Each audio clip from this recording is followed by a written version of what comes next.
নমস্কার বন্ধুরা, Bhadreswar study centre চ্যানেলে তোমাদের স্বাগতম। আজকের ভিডিওটা প্রত্যেক ব্যাংক অ্যাসপিরেন্টদের জন্য একটি দারুণ সুখবর হতে চলেছে, কারণ আজকের ভিডিওর মাধ্যমে তোমাদের বহু প্রতীক্ষিত চাকরি, সেটি হচ্ছে ক্লার্ক পদের জন্য অবশেষে নিয়োগ বিজ্ঞপ্তি প্রকাশিত হয়েছে। তো ভিডিওটা স্টেপ বাই স্টেপ দেখো, সম্পূর্ণ বিস্তারিত তথ্য তোমরা এই ভিডিওর মাধ্যমে জানতে পারবে। অর্থাৎ এটি কিন্তু সম্পূর্ণ পার্মানেন্ট পোস্টে তোমাদের নিয়োগ করা হচ্ছে। তো চলো মূল যে ভিডিওতে আমরা চলে যাচ্ছি।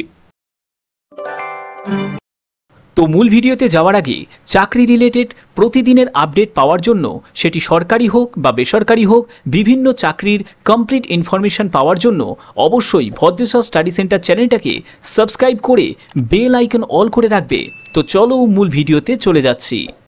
তো বন্ধুরা, আমি নোটিফিকেশনটা ওপেন করে নিয়েছি। তোমরা এখানে দেখতে পাচ্ছ নোটিফিকেশন সিআরপি ক্লার্কের যে নিয়োগ বিজ্ঞপ্তি প্রকাশিত করা হয়েছে, ভ্যাকেন্সি অফ 2025-26, এবং সবথেকে ওয়েটেড যারা প্রত্যেকে অপেক্ষা করছিলে সেই রকম বিজ্ঞপ্তি আজকের ভিডিওর মাধ্যমে। তো এখানে দেখো, তোমাদের অনলাইন এক্সামিনেশন প্রিলি এবং মেন, এই দুটো স্টেপ কিন্তু তোমাদের থাকবে যারা যারা ব্যাংকে ক্লার্ক পদে তোমরা চাকরি করতে চাও। এটি কিন্তু সম্পূর্ণ কন্ট্যাক্ট করছে আইবিপিএস এর মাধ্যমেই কিন্তু কন্ট্যাক্ট হয়। তো এখানে দেখতে পাচ্ছ টেন্টেটিভ ডেট কিন্তু অ্যানাউন্স করা হয়েছে, যেখানে তোমরা দেখো অনলাইন রেজিস্ট্রেশন, তোমাদের অনলাইন রেজিস্ট্রেশন এবং সঙ্গে কিন্তু এডিট বা মডিফিকেশন, যদি কোনো ভুলভ্রান্তি হয়ে থাকে তোমাদের অনলাইন আবেদন করার সময়, তোমরা কিন্তু এডিট করতে পারবে। তো 1 জুলাই থেকে 21 জুলাই পর্যন্ত তোমাদের কিন্তু টাইম লাইন এখানে দেওয়া হয়েছে। এর মধ্যে তোমাদের অনলাইন রেজিস্ট্রেশন কিন্তু কমপ্লিট করতে হবে।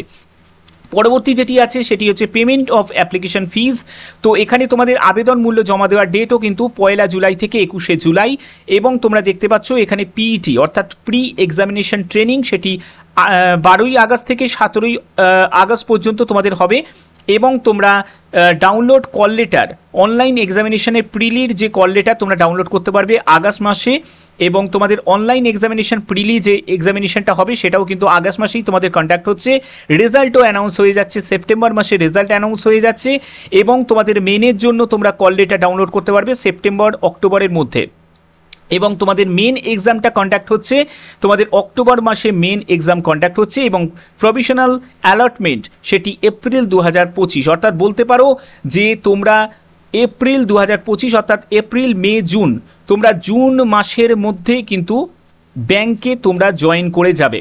তো এটা কিন্তু প্রত্যেকে যারা যারা চাকরি চাও এবং তারা খুব দ্রুত চাকরি চাও, আমি বলবো ব্যাংকটাকে টার্গেট করো। সব থেকে ভালো কিন্তু তোমাদের এই ব্যাংকে প্রতিনিয়ত রিক্রুট হয়, এবং এটা কিন্তু তোমাদের বড় কিন্তু একটা অপরচুনিটি। তো দেখো, এখানে তোমাদের বিস্তারিত সম্পূর্ণ ডিটেলসটা এখানে বলবো, সব কিছু ডিটেলসে বলবো স্টেপ বাই স্টেপ। দেখো, আমার ভিডিওর মাধ্যমে, আমার ভিডিও বড় হতে পারে, বাট আমার ভিডিওর মাধ্যমে কম্প্যাক্ট ইনফরমেশন কিন্তু থাকে। তো দেখো, এখানে তোমাদের কোন কোন ব্যাংক আছে, যে যে ব্যাঙ্কগুলোতে রিক্রুট হচ্ছে, যেমন Bank of Baroda, Bank of India, Bank of Maharashtra, Canara Bank, Central Bank of India, Indian Bank, Indian Overseas Bank, Punjab National Bank, Punjab and Sindh Bank, UCO Bank, Union Bank of India, অর্থাৎ এতগুলো ব্যাঙ্কে তোমাদের কিন্তু নিয়োগ করা হচ্ছে। এগুলো কিন্তু সম্পূর্ণ তোমরা তোমাদের লোকেশন অনুযায়ী কিন্তু তোমরা চুজ করতে পারবে, ঠিক আছে? তোমরা সেখানেই কিন্তু তোমরা চাকরি পাবে। তো এখানে পরবর্তী যেটি বলা হচ্ছে, এখানে ন্যাশনালিটি তোমরা দেখতে পাচ্ছ, এখানে ভারতীয় নাগরিক প্রত্যেকে কিন্তু আবেদন করতে পারবে। এই রিক্রুটমেন্ট কিন্তু সম্পূর্ণ all over India basis recruitment, অর্থাৎ তোমরা যে কোনো রাজ্য থেকে কিন্তু এখানে আবেদন করতে পারবে। এখানে এজ লিমিট কি প্রয়োজন, দেখো, তোমার বয়স যদি 20 বছর হয় সর্বনিম্ন, এবং তোমার বয়স যদি 28 বছরের মধ্যে হয়, 20 থেকে 28 বছরের মধ্যে, তাহলে তুমি কিন্তু আবেদন করতে পারবে, এবং সেটা তোমাকে কাউন্ট করতে হবে 1/7/2024 হিসাবে। এই এজটা হচ্ছে যারা ইউআর ক্যান্ডিডেট, যারা ইডব্লিউএস ক্যান্ডিডেট তাদের। তুমি যদি ওবিসি ক্যান্ডিডেট হয়ে থাকো তাহলে তোমার 3 বছর রিল্যাক্সেশন পাবে, ঠিক আছে? এবং তুমি যদি এসসি এসটি ক্যান্ডিডেট হয়ে থাকো তোমার 5 বছর কিন্তু এখানে রিল্যাক্সেশন আছে, ঠিক আছে? অর্থাৎ এখানে কিন্তু তোমরা দেখতে পাচ্ছ এজ রিল্যাক্সেশনের কিন্তু একদম লিস্ট দেওয়া আছে, এবং যারা পিডব্লিউবিডি ক্যান্ডিডেট তারাও কিন্তু আবেদন করতে পারবে, কোনো অসুবিধা নেই। এবং তোমাদের পরবর্তী স্টেপে কি বলা হচ্ছে সেগুলো একবার দেখে নিই। তো দেখো, যারা পিডব্লিউবিডি ক্যান্ডিডেট তারা কিন্তু অবশ্যই তাদের আপডেট যে সার্টিফিকেট তাদের কিন্তু সেটা দিতে হবে, এবং তাদের ক্যাটাগরি কিন্তু এখানে উল্লেখ করা আছে, যে ক্যাটাগরি থেকে তুমি পিডব্লিউবিডি তো সেই ক্যাটাগরির সার্টিফিকেট এবং সেটা কিন্তু আপডেট হয়ে যেতে হবে, ঠিক আছে। যাদের যা কাস্ট সার্টিফিকেট আছে বা যাই থাকুক না কেন সেটা কিন্তু আপডেট সার্টিফিকেট কিন্তু দেবে, ঠিক আছে। দেখুন এখানে তোমরা দেখতে পাচ্ছ যে ইডাব্লিউএস এর জন্য অবশ্যই কিন্তু তোমরা কিন্তু তোমাদের সার্টিফিকেট যারা এখনো পর্যন্ত আপডেট করনি তারা কিন্তু আপডেট করিয়ে নেবে, ঠিক আছে। আচ্ছা, এবার দেখো তোমাদের এডুকেশন কোয়ালিফিকেশন শিক্ষাগত যোগ্যতা কি প্রয়োজন। 21/7/2024 মধ্যে তোমাদের কিন্তু এখানে শিক্ষাগত যোগ্যতা যেটি চাওয়া হয়েছে সেটি কিন্তু কমপ্লিট হয়ে যাওয়া চাই।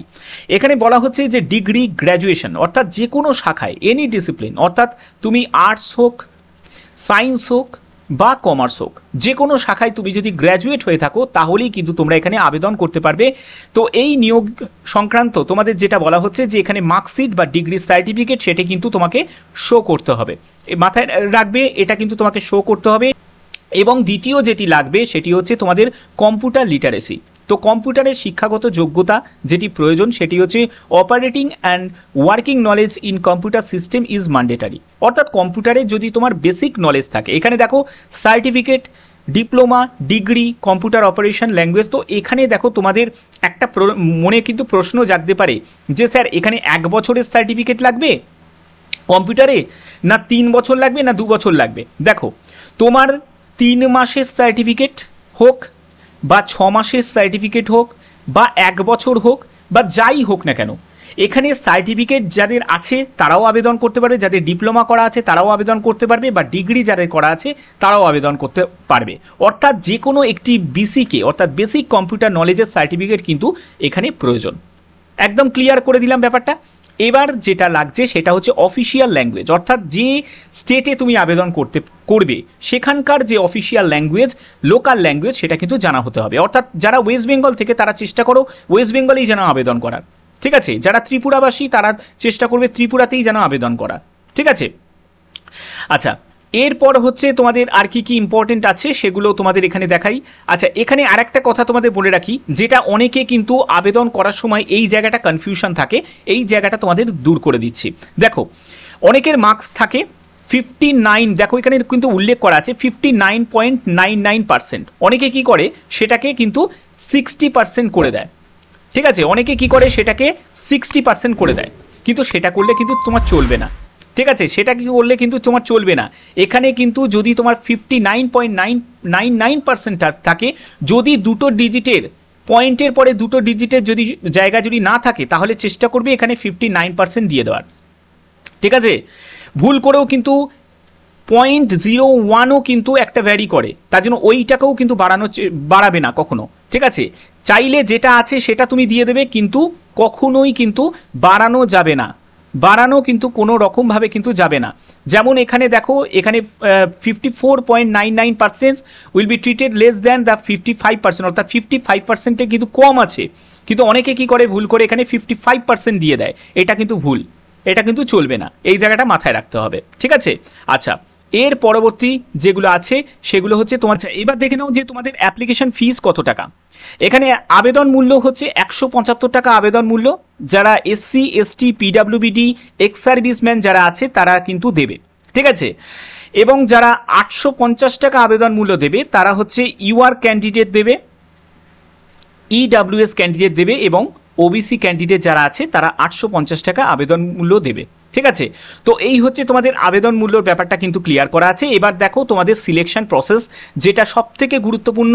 এখানে প্রথম যেটি থাকছে সেটি হচ্ছে প্রিলি এক্সামিনেশন।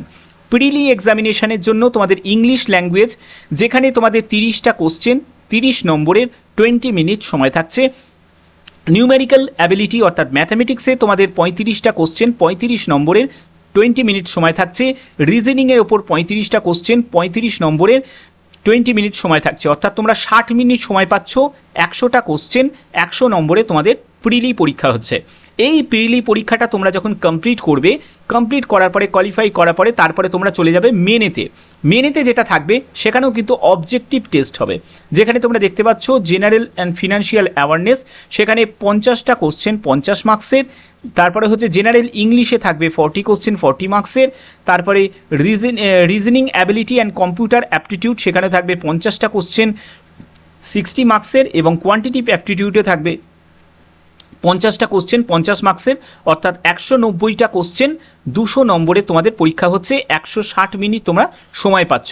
এখানে আলাদা আলাদা করে কিন্তু সময়সীমা কিন্তু ভাগ করে দেওয়া আছে, যেটা জেনারেল অ্যাওয়ারনেসের জন্য 35 মিনিট পাচ্ছ, জেনারেল ইংলিশের জন্য 35 মিনিট, এবং রিজনিং অ্যাবিলিটি অ্যান্ড কম্পিউটার অ্যাপটিটিউডের জন্য 45 মিনিট, কোয়ান্টিটিভ অ্যাপটিটিউডের জন্য 45 মিনিট। ঠিক আছে, তো এই হচ্ছে সম্পূর্ণ ডিটেলসটা। তো আবেদন করার জন্য অবশ্যই তোমাদের ibps.in এই ওয়েবসাইটে তোমাদের ভিজিট করে কিন্তু আবেদন করতে হবে। তো এর লিঙ্ক আমি ডিসক্রিপশানে দিয়ে দেবো। তো এখানে তোমরা দেখতে পাচ্ছ list of version of test medium of examination, অর্থাৎ ক্লার্কের জন্য কোন জায়গায় কী কী তোমাদের যে ভার্সন যেটা থাকবে, মানে সেখানকার ল্যাঙ্গুয়েজ যেটা থাকবে, সেই ল্যাঙ্গুয়েজের জন্য স্টেট ওয়াইজ কিন্তু লিস্ট দেওয়া আছে। তো এখানে দেখো তোমরা ভালো করে সেটা একবার দেখে নেবে। যেমন ওয়েস্ট বেঙ্গলে তোমরা দেখতে পাচ্ছ যে ইংলিশ আছে, হিন্দি এবং বেঙ্গলি আছে। ঠিক তেমনি যদি ত্রিপুরার দিকে চাও সেখানেও কিন্তু সেম জিনিসটা দেখতে পাবে, ইংলিশ, হিন্দি, বেঙ্গলি। ঠিক আছে, অর্থাৎ সেই ল্যাঙ্গুয়েজ কিন্তু তোমাদের কিন্তু ম্যাটার করবে, কারণ এখানে কিন্তু তোমাদের যেহেতু ক্লার্ক হিসাবে তোমাদের কাজ হচ্ছে, তো তোমাদের কাস্টমারদের সাথে কিন্তু ডিল করতে হবে, তাদের সাথে কনভারসেশন করতে হবে। তো সেই ব্যাপারে কিন্তু তোমাদের কমিউনিকেশন করার জন্য কিন্তু ল্যাঙ্গুয়েজটা কিন্তু অনেক বড় ম্যাটার করবে। তো এখানে দেখো তোমাদের পেনাল্টি অফ রং নাম্বার, যেটি হচ্ছে তোমাদের অনলাইন যে প্রিলি যেটা হবে এবং মেন হবে, তার জন্য 0.25 মার্কস কিন্তু তোমাদের নেগেটিভ মার্কিং থাকবে, অর্থাৎ 1/4 নেগেটিভ মার্কিং থাকছে, অর্থাৎ 4টে প্রশ্নের ভুল উত্তরের জন্য প্রাপ্ত নম্বর থেকে 1 নম্বর কিন্তু কাটা যাবে।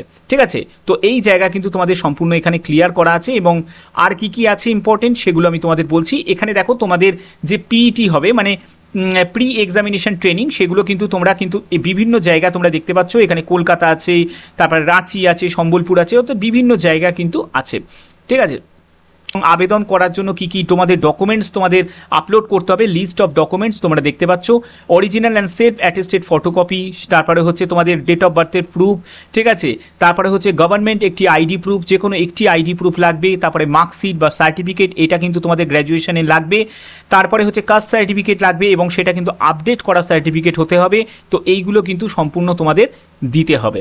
ঠিক আছে, তো এই হচ্ছে তোমাদের এখানে ডিটেলসটা দেওয়া আছে, তোমরা ভিডিওটাকে পজ করে একবার দেখে নিতে পারো।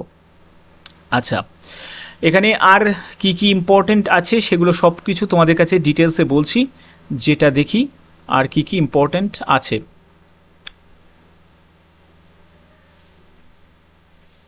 আচ্ছা, এখানে দেখো তোমাদের অ্যালটমেন্ট যে ভ্যাকেন্সিসগুলো যেগুলো আছে, সেই ভ্যাকেন্সিগুলো কোন ব্যাংকে কত এবং স্টেট ওয়াইজ যে ভ্যাকেন্সি সেটা কিন্তু উল্লেখ করা আছে। অর্থাৎ তোমরা এখানে দেখো একটু স্ক্রল করে যদি নামি, এখানে ঝাড়খণ্ড দেখতে পাচ্ছি, লাদাখ দেখতে পাচ্ছি, লাক্ষাদ্বীপ দেখতে পাচ্ছি, তারপরে মেঘালয় আছে, পন্ডিচেরি আছে, তারপরে হচ্ছে তেলেঙ্গানা আছে, ত্রিপুরা আছে। ত্রিপুরা থেকে যারা আমার ভিডিও দেখছো, ত্রিপুরাতে তোমরা দেখো এরকম কিন্তু ব্যাংক দেওয়া আছে, এবং যেখানে তোমাদের এনআর বলে দেওয়া আছে সেখানে কিন্তু কোনো রকমভাবে ভ্যাকেন্সি মেনশন নেই।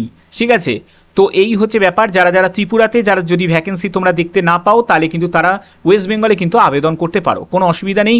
এবং এখানে দেখো তোমাদের সম্পূর্ণ ভ্যাকেন্সি টেবিল এবং ব্যাংক ওয়াইজ কিন্তু বিভিন্ন ভ্যাকেন্সি কিন্তু ডিভাইড করা আছে, সেটা একবার দেখে নাও। এখানে টোটাল যে শূন্যপদ সেটি 331টি মতো ওয়েস্ট বেঙ্গল, এটা ওয়েস্ট বেঙ্গলের শূন্যপদ আছে 331টি মতো শূন্যপদ আছে।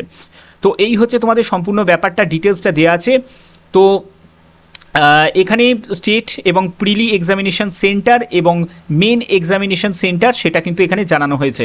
দেখো, যারা যারা ত্রিপুরা থেকে তাদেরটা বলি, ত্রিপুরা থেকে তোমরা কিন্তু আগরতলাতে প্রিলি এক্সামের সেন্টার পেয়ে যাচ্ছ, এবং তোমরা আগরতলাতে কিন্তু মেন এক্সামের সেন্টার পেয়ে যাচ্ছ। যারা যারা ওয়েস্ট বেঙ্গল থেকে তারা আসানসোল, দুর্গাপুর, কলকাতা, গ্রেটার কলকাতা, হাওড়া, হুগলি, কল্যাণী, শিলিগুড়ি এইসব জায়গায় এক্সামিনেশন সেন্টার পেয়ে যাচ্ছ। তারপরে তোমরা যখন তোমরা মেনের জন্য কোয়ালিফাইড হবে, মেনের জন্য কিন্তু আসানসোল, কলকাতা, গ্রেটার কলকাতা, কল্যাণী, শিলিগুড়ি এইসব জায়গায় মেনের জন্য এক্সাম সেন্টার পেয়ে যাচ্ছ। অর্থাৎ এটা কিন্তু অনেক বড় কিন্তু তোমাদের জন্য সুযোগ, পুরো একদম তোমরা তোমাদের কাছের লোকেশানে কিন্তু তোমরা এক্সাম সেন্টার পেয়ে যাচ্ছ, প্লাস তোমাদের কাজের সুযোগ কিন্তু তৈরি হয়ে যাচ্ছে। ব্যাংকের মতো একটা ইম্পর্টেন্ট সেক্টরে তোমরা কিন্তু কাজ করতে পারছো। তো আশা করি তোমাদের ভিডিওটা ভালো লেগেছে। যদি ভিডিওটা ভালো লেগে থাকে তাহলে একটি লাইক করবে, চ্যানেলটাকে সাবস্ক্রাইব করে বেল আইকন অন করে রাখবে, কারণ ভতেশ্বর স্টাডি সেন্টার সবসময় তোমাদের জন্য বিভিন্ন ধরনের কাজের ইনফরমেশন প্রোভাইড করে থাকে প্রতিনিয়ত। তো এখনের মতো এটুকুই, টাটা।